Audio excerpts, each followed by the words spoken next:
मैं दुनिया को दिखा दूंगी कि मैं डॉक्टर भी बन सकती हूँ और घर के काम भी कर सकती हूँ। जाओ बेटे, पढ़ाई लिखाई करो, डॉक्टर बनो, मैं तुम्हारे साथ हूँ।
योग देते हैं तो बच्चा उमंग उत्साह में आ जाता है और वो अपने मंजिल को प्राप्त करता है।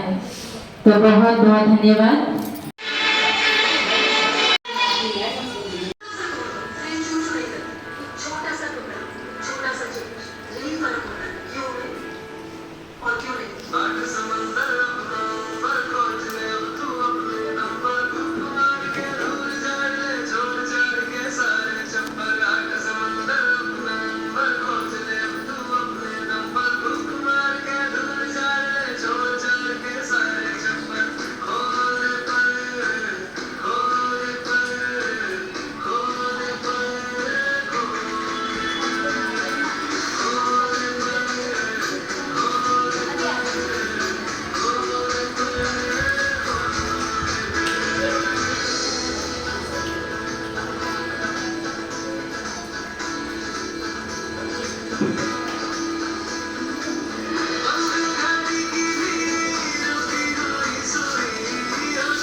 राष्ट्र नहीं भारत हूँ मैं, इतिहास नहीं काल हूँ मैं, गिरते उठते बनते बिगड़ते हर समय की पहचान हूँ मैं, संस्कृतियों की परिभाषा हूँ मैं, नए अंतरिक्षों की खोज हूँ मैं, तांडव और मंथन का नाद हूँ मैं हूँ तो असंभव भी है संभव, मैं हूँ तो शेषनाग के डंक में भी है अमृत, मैं सरस्वती, मैं संस्कृत, मैं गंगा, मैं धारा, मैं ही गगन विशाल, मैं त्रिनेत्री, मैं त्रिशूल, मैं त्रिवेणी, हर धारा का कुंभ हूँ मैं, भारत हूँ मैं, भारत हूँ मैं, नारी शक्ति हूँ मैं, भारत हूँ मैं।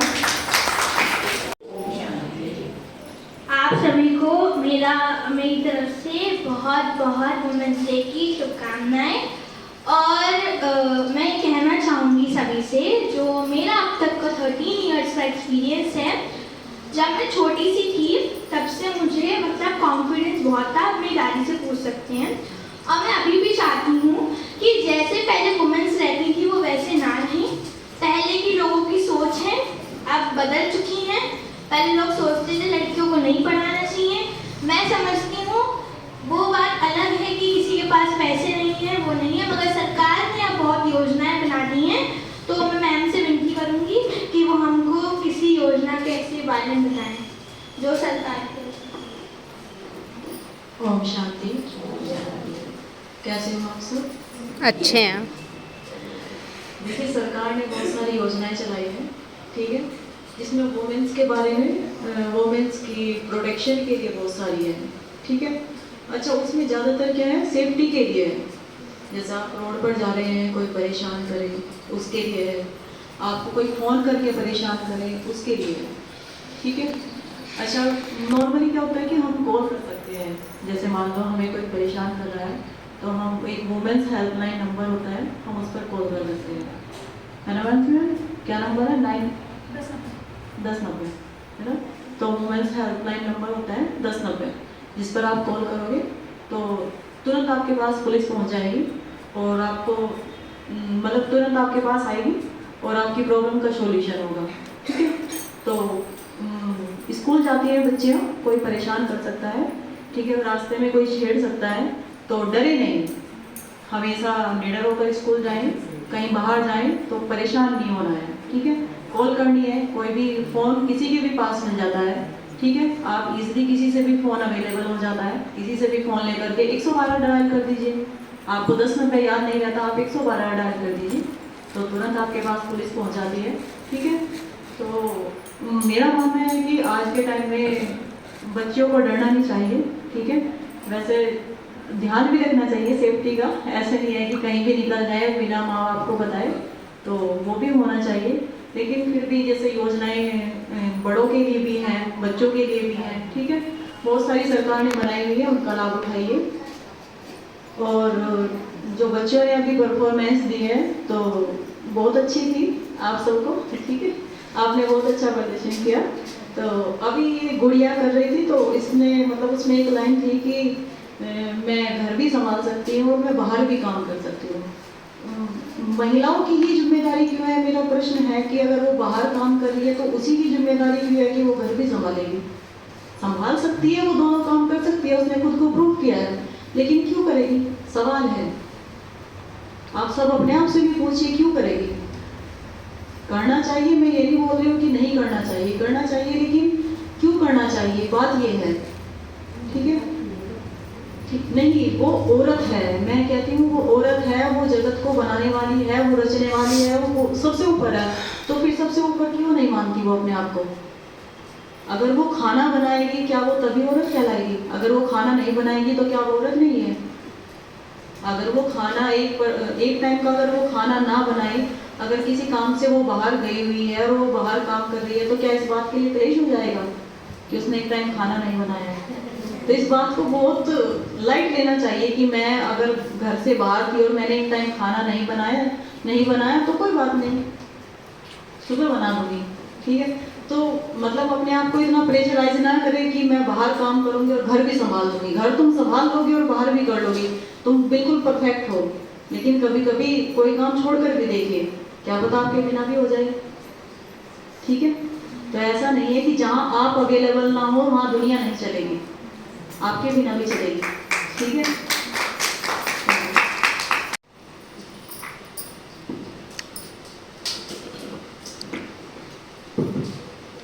सबसे पहले आपको अंतर्राष्ट्रीय महिला दिवस की शुभकामनाएं।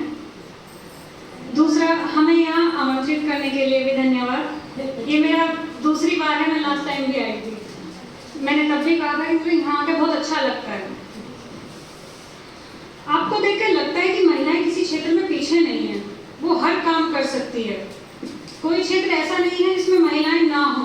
पहले महिलाओं पर बहुत बंदिशें थी, लेकिन अब धीरे धीरे समाज इस चीज को समझ रहा है, महिलाएं भी अपनी जिम्मेदारी समझ रही हैं, वो अपने आप को हर क्षेत्र में सबसे पहले रखने की कोशिश कर रही हैं। घर तो महिलाएं शुरू से ही संभालती आ रही हैं, पुराने टाइम में भी अगर देखा जाए तो महिलाएं बहुत सशक्त थी। पुराने टाइम में महिलाएं खुद का स्वयंवर खुद से वो करती थी, पुरुष उन्हें देखने नहीं आते थे, वो पुरुषों को देखने के लिए जाती थी, तब विवाह संपन्न होता था। तो ये ट्रेंड अगर आजकल भी चल जाए तो ज्यादा अच्छा रहेगा। सिर्फ लड़का ही हमें क्यों देखने आए, लड़की को अपने तरीके से परफेक्ट इंसान बनाया है, तो सामने वाला अगर कोई कमी निकालता है तो वो उसकी नजर का दोष है, ना कि हमारा कोई दोष है। सामने से कह देते हैं काली है, काला होना बुरी बात होती है? हाइट छोटी है तो मैं उसे बहू चाहिए। तो ये सारी चीज़ें अगर हम थोड़ी नज़रअंदाज कर दें तो समाज बहुत आगे बढ़ जाएगा। एक महिलाओं में डर रहता है, वो अपनी बातें किसी से कहती नहीं है, खुद ही घुटती रहेंगी। मुझे फलाने की बहू ने ऐसा कह दिया, मेरी सास ने मुझे ऐसा क्यों कहा, खुद से नहीं कहेंगी। जाकर सास ने कुछ कहा, सास से कहो ना, पति का खून पिएंगी पति से लड़ेंगी बेवजह का। आर्गुमेंट आप सास बहू की हो रही है, हो सकता है कहीं आप गलत हो, कहीं सास गलत हो, तो इस मुद्दे पे बैठ के बात करो कि मम्मी आपने मुझे ये चीज़ गलत बोली, आपको नहीं बोलना चाहिए था, या बेटा तेरी ये गलती थी, तुझे 4 लोगों के बीच में इस तरीके से बात नहीं करनी चाहिए थी। वो सब चीज़ें परिवार में अगर बैठ के सुलझा ली जाएं तो परिवार टूटने से बहुत हद तक बच जाएंगे। हम सुबह से शाम तक देखते हैं क्या मुद्दे आएंगे, मेरी सास ने मुझे ऐसा कह दिया, छोटी छोटी बातों पर बहुएं घर छोड़ के चली जाएंगी, मेरे पति ने मुझे थप्पड़ मार दिया। मारना गलत बात है, हम भी इस बात का विरोध करते हैं कि मारना गलत है, लेकिन सिचुएशन के हिसाब से तुम्हें भी देखना चाहिए कि तुम्हें कहाँ बात क्या और बात रखनी है। 4 लोगों के बीच में आप अपने पति को जलील नहीं कर सकते, अपने पिता को जलील नहीं कर सकते। आजकल छोटी छोटी बच्चियां घर से चली जा रही हैं क्या, और फिर उनसे अगर कहो तो आप क्यों गए, मेरी मम्मी ने मुझे डांट दिया था इसलिए मैं घर से परेशान होकर, उनकी डांट से परेशान होकर मैं घर छोड़ के चली गई। पहली महिलाएं कोई घर छोड़ के जाती थी? हम बहुत पिटे हैं अपने माँ बाप से। आजकल के बच्चे अगर थोड़ा सा भी हाथ लगाओ तो गुस्सा होकर बैठ जाते हैं, मुझे डांट क्यों दिया। जबकि डांटना बुरी चीज नहीं होती, अगर आप कुछ गलत करोगे तो सामने से इंसान डांटेगा। लड़कियों को एक है कि स्कूल जाते हुए रास्ते में कोई परेशान करता है तो लड़कियां वो चीजें नहीं बताती। क्यों नहीं बताती? क्योंकि मेरे हिसाब से कमी माँ बाप की है। वहाँ पे पेरेंट्स को अपने बच्चों का दोस्त बनना चाहिए। माँ बाप तो वो हैं, वो जिम्मेदारी वो बखूबी निभा रहे हैं, उनकी सारी पढ़ाई का खर्चा उठा रहे हैं, घर परिवारों में अच्छे संस्कार दे रहे हैं, अच्छा माहौल दे रहे हैं, लेकिन एक दोस्त की भावना उनमें डेवलप करना माँ बाप की जिम्मेदारी होती है कि कल को बच्चा हमसे कुछ भी आके कह सकता है, कोई तीसरा आदमी उसे कुछ कहे, वो उस बात पर भरोसा ना करे, अपने पेरेंट्स की बात पर भरोसा करे। एक मैं हमेशा कहती हूँ लड़कियों को हमेशा एक अपने साथ एक पेपर स्प्रे और एक सेफ्टी पिन हमेशा रखना चाहिए, क्योंकि पेपर स्प्रे इसलिए कि सामने वाला अगर कोई तुम्हें कुछ कह रहा है तो तुम उसके फेस पे स्प्रे कर दो तो उसे कुछ टाइम के लिए दिखाई नहीं देगा, ठीक है, उसकी आंखों में जलन होगी, इससे तुम इतने टाइम में तुम किसी को फोन करके कोई भी हेल्प ले सकते हो उस चीज से।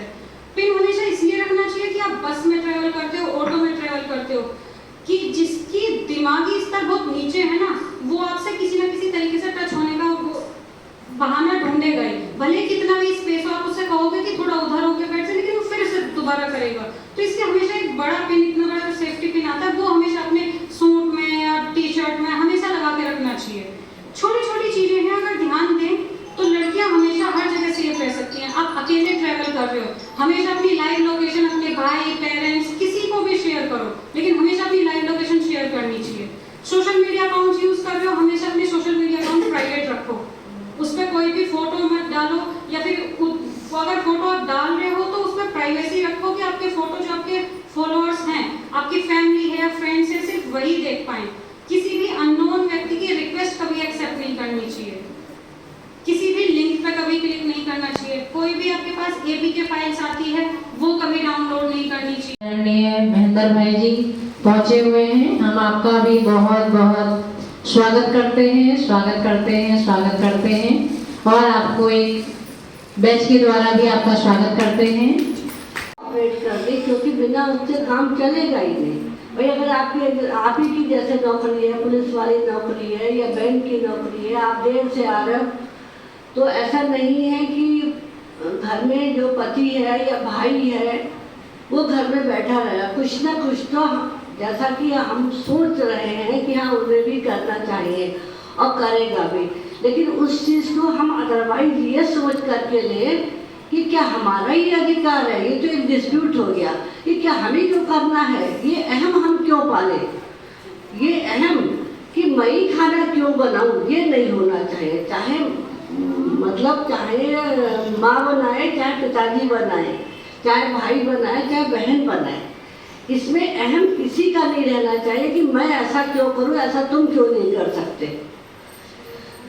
दूसरा विषय अभी जैसे इन्होंने बताया, कि नहीं, हम लोगों को अपनी सेफ्टी का ध्यान महिलाओं को विशेष रूप से स्वयं रखना चाहिए। हमें अपने बच्चों को, जो बहुत छोटे बच्चे हैं, उन्हें हमें गुड टच और बैड टच के बारे में घर में माताओं को इतना बच्चों से परिचित होना चाहिए, इतना फ्रेंडली होना चाहिए कि बच्चे स्कूल से आके हमको हर बात बताएं कि आज हमको हमारी फ्रेंड ने क्या कहा। यहाँ मौजूद हमारी माताओं व बहनों को मैं प्रणाम करता हूँ तथा वंदन और अभिनंदन करता हूँ समस्त माताओं और बहनों का, क्योंकि आज देश में हमारी बहनें और माताएं किसी से कम नहीं है। पूरा देश जो है बहनें ही और माताएं चला रही हैं।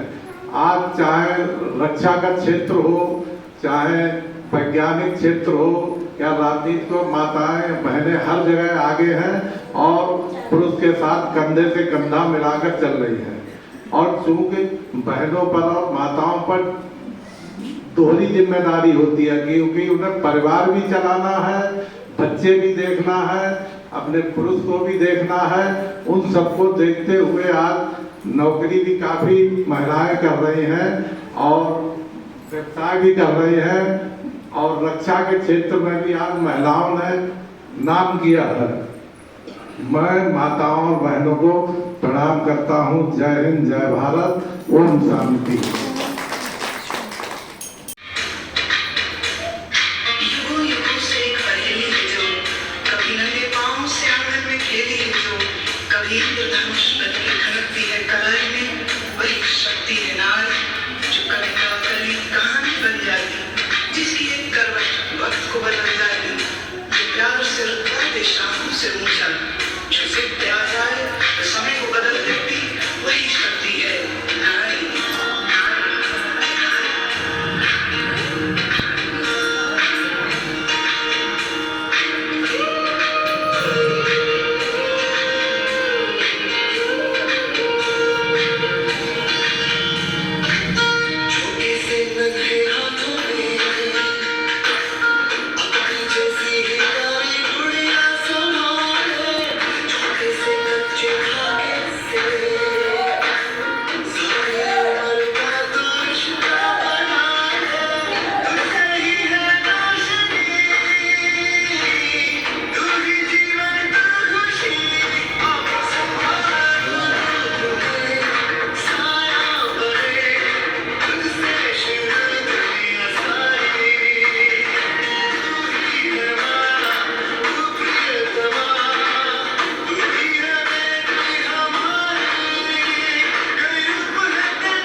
शक्ति के इस कार्यक्रम में बहन जी ने, धर्म कुमारी बहन जी ने मुझे आमंत्रित किया, इसके लिए मैं उनका बहुत बहुत शुक्रिया अदा करता हूँ।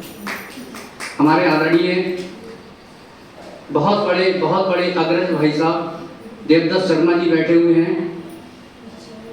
मैं आपके श्री चरणों में नमन करता हूँ। बहुत कुछ बताया और आपने उसको समझा भी। महिलाएं हमारे देश में आई, इस पृथ्वी पर उन्होंने जन्म लिया और अपनी सारी लीला दिखाई और ये भी बता गई कि घर और परिवार कैसे चलाया जाता है, अपने पति की और अपने परिवार की सेवा कैसे की जाती है, और यहाँ तक कि उनके प्राणों को कैसे बचाया जाता है। सावित्री ने वही काम कर दिखाया कि अपने पति के प्राणों को मिराज से छुड़ा लिया। इससे बड़ा और क्या काम हो सकता है। ये उदाहरण है और वो जमाने थे कि जब योग हुआ करता था, लोग तपस्या करते थे, ऋषि मुनि, हमारे महर्षि, तपस्या का युग था। लेकिन आज तपस्या का युग तो नहीं है, लेकिन इतना जरूर है कि शिक्षा के क्षेत्र में हमारी नारी शक्ति बहुत आगे बढ़ चुकी है।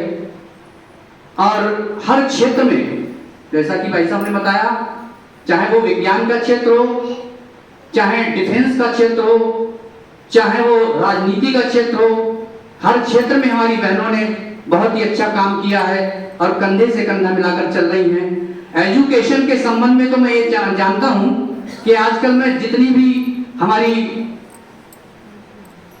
मैडम एसडीएम साहिबा आ रही हैं या जिला स्तर पे भी जो अधिकारी आ रहे हैं, मैं समझता हूँ 60% महिलाएं ही आ रही हैं। पुलिस विभाग में तो बहुत ही ज्यादा अब हो गया है। उसका यही वजह है, उसका यही कारण है कि हमारी नारी शक्ति जागृत हुई है और जागृति आई है।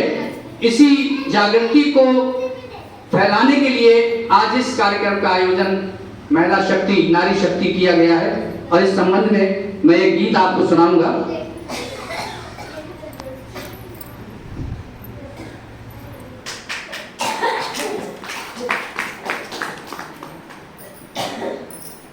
इसका टाइटल है न भक्ति जाम पिया रे, न माँ का नाम लिया रे, नशा क्या नशा किया रे कि जिसमें जला जिया रे।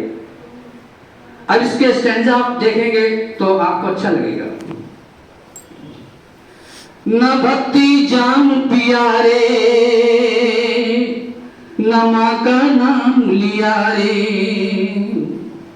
न भक्ति जाम पिया रे, न माँ का नाम लिया रे।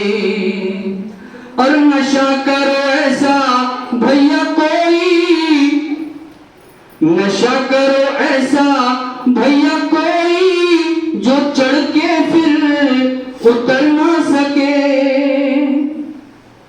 न भक्ति जाम पिया रे, न माँ का नाम लिया रे, नशा क्या नशा किया रे कि जिसमें जला जिया रे। और नशा करो ऐसा भैया कोई, जो चढ़ के फिर उतर ना सके। नशा करो ऐसा भैया कोई, जो चढ़ के फिर उतर ना सके। और कैसा कैसा नशा हुआ है। विष का प्याला मीरा पी गई, विष पी कर वो फिर भी जी गई। विष का प्याला मीरा पी गई, विष पी कर वो फिर भी जी गई। और उस माँ का नाम हृदय से जपे, नशा करो ऐसा भैया कोई, जो चढ़ के फिर उतर ना सके। और द्वापर की बात आई। राधा श्याम की प्रेम दीवानी, रुक्मण बन गई थी पट रानी।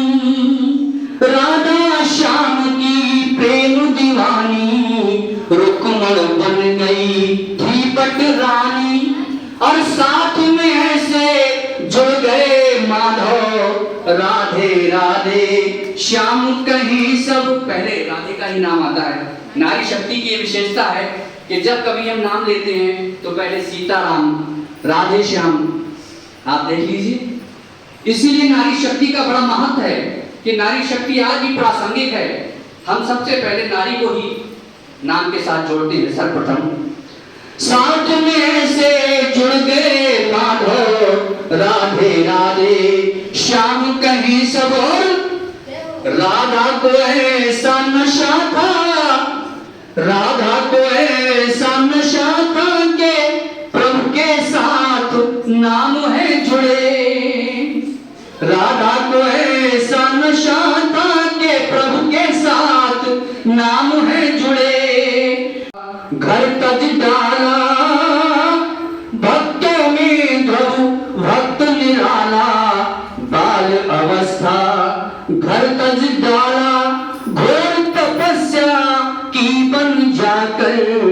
अमर हुआ वो प्रभु को पाकर, और भक्ति का ऐसा नशा था उसको, भक्ति का ऐसा नशा था जो नभ में, आकाश में, जो नभ में बनके तारा चमके। भक्ति का ऐसा नशा था जो नभ में बनके तारा चमके।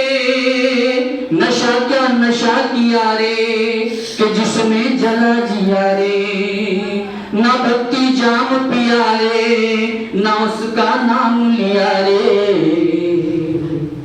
और नशा करो ऐसा भैया कोई जो चढ़ के फिर उतर ना सके। भारत माता की जय, भारत माता की जय, नारी शक्ति जिंदाबाद, नारी शक्ति जिंदाबाद, नारी शक्ति जिंदाबाद। तो आज सभी व्यस्त हैं, आप सभी का तो बहुत अमूल्य समय है, तो हम आपका समय ज़्यादा नहीं लेंगे और छोटी सी एक्टिविटी कराएंगे। बस हम आपसे कहेंगे कि जो आपको चाहिए है ना, चाहिए तो हम सभी को ही है और सब कुछ चाहिए, जो चाहिए उसके लिए हम कहेंगे तथास्तु, और जो नहीं चाहिए उसके लिए कहेंगे नहीं नहीं नहीं नहीं। ठीक है, क्या क्या चाहिए हमको, जैसे हम कहेंगे आपसे चाहिए तो बहुत सारी चीजें आपको पता तो है ही है, और जो नहीं चाहिए उसके लिए कहना नहीं नहीं नहीं। ठीक है, नहीं चाहिए वो किसी को नहीं चाहिए है। चलिए, आपको अपने मन को एकाग्र करना है और एक्टिव होकर के बैठना है। चलिए सभी करेंगे। सुख माना, तथास्तु माना, आपको ये महसूस करना है कि स्वयं परमात्मा परम शक्ति मुझे वरदान दे रहा है और वो मुझसे कह रहे हैं तथास्तु। जैसे हम कहते हैं ना, आज अभी आपसे कहेंगे आप थोड़ा सा समय निकाल करके यहाँ पे हो जाइएगा, तो आप कहेंगे बहन जी हमारे पास समय नहीं है, तो भगवान कहेगा तथास्तु, आपको समय ना मिले तो अच्छा लगेगा आपको? नहीं लगेगा ना। तो इसलिए परमात्मा कहते हैं कि आप हर बात में कहें कि जो हमारे लिए कल्याण है, जिसमें हमारा जिसमें भला होगा वो हमें चाहिए, वो हमारे लिए तथास्तु बन जाए, है ना। तो इसलिए भगवान आपको आशीर्वाद देंगे, भगवान आपको वरदान देंगे, तो आप भगवान कहेंगे बच्चे तथास्तु। ठीक, चलिए सुख तथास्तु, तुरंत तथास्तु, शांति तथास्तु, प्रेम तथास्तु, खुशी तथास्तु, बीमारी ना नक्को नहीं, दोनों हाथ से करना है। नहीं मान तथास्तु, जल्दी नहीं, दाहिना हाथ करना है। आशीर्वाद हम जो लेते हैं, हम कोई भी चीज देते हैं, शुभ कार्य में हमेशा हमारा दाहिना हाथ ही आगे आता है ना, यूज होता है। तो परमात्मा भी हमें आशीर्वाद देते हैं, तो हमें ऐसे कहना तथास्तु। ठीक, मान तथास्तु, सम्मान तथास्तु, यश तथास्तु, अच्छी भावनाएं तथास्तु, दुआएं तथास्तु, बद्दुआ।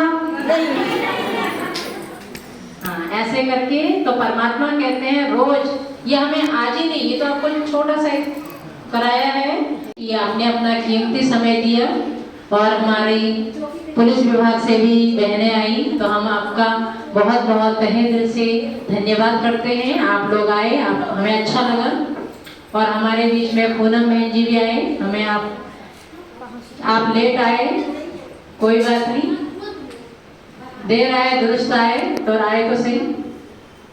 तो हम अपने मेहमानों को बाबा के घर से सौगात देंगे और थोड़ी सी टोली देंगे।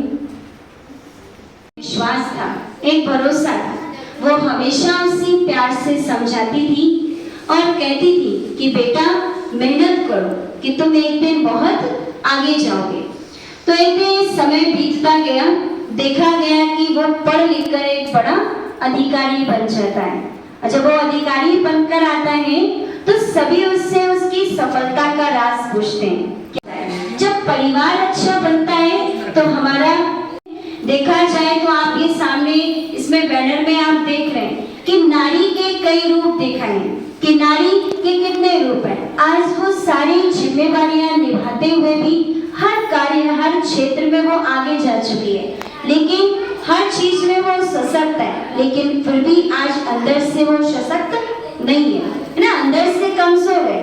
तो वो सशक्त कैसे बनेगी? वो यहाँ ब्रह्मा कुमारी इसमें राजयोगा मेडिटेशन सिखाया जाता है, जिससे हम अपने अंदर की शक्तियों को जागृत कर सकते हैं, क्योंकि हर एक आत्मा के अंदर वो शक्तियां हैं, गुण हैं, जिससे हम अपनी आत्मा को शक्तिशाली बना सकते हैं। और यहाँ पर ये सिखाया जाता है वो शक्तियां गुण वो सभी जागृत हो जाते हैं। आप देखिए, वैसे भी आप देखो घरों में कहते हैं अगर भाई लोग बाहर कार्य करके आते हैं तो घर में आकर बहनों से कहते हैं कि आपने सारा दिन क्या काम किया है ना, तुम तो सारा दिन घर में खाली बैठी रहती हो है ना, काम ही क्या है तुम्हें, बस थोड़ा सा हो गया बात खत्म, सारे दिन तो फ्री हो। लेकिन एक बात है, एक बार की बात थी, रोज उसका पति यही बोलता था कि तुम